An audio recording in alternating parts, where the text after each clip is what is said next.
Hello and welcome to official Xbox 360 Magazine's OXM report, and this week we popped over to Paris to visit Ubisoft and check out Prince of Persia: The Forgoten Sands.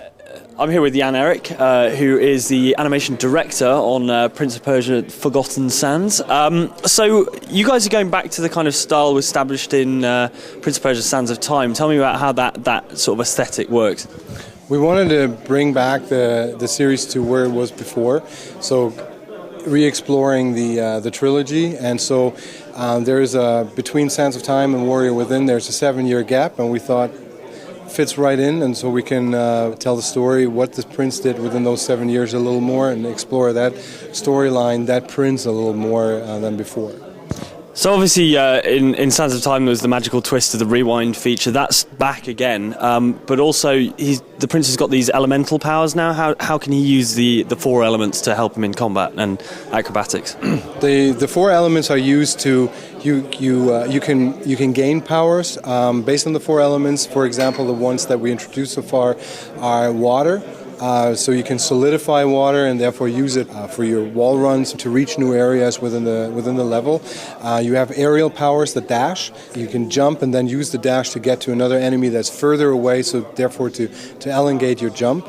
Then you have also other aerial powers, like for example pushing enemies away, or actually even creating a tornado and catching as many enemies as you can in those to create massive kills. So you're going to be facing off against quite a lot of enemies. I mean, how many enemies are you going to have on screen at one time? There will be 50 enemies simultaneously at the same time. They can be either 50 enemies of the same kind or all sorts of different types of enemies interspersed, but the number is going to be 50 enemies. That's the maximum we were able to achieve. Tell me about the backstory for the game. How does the prince sort of work his way into this adventure? Basically, I mean, the backstory is Sands of Time. So whether he has just finished telling the story to Farah, or it's a little further out, but he basically decides to visit his brother Malik.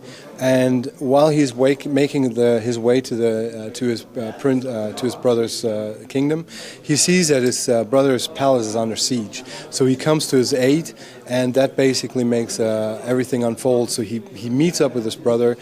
His brother is about to fall. The defenses are down, and in order to save his kingdom and his people, he is unleashing a power that's basically within his palace that then unleashes the mythical sand army that he has no way of controlling, and that's where you as the prince come in.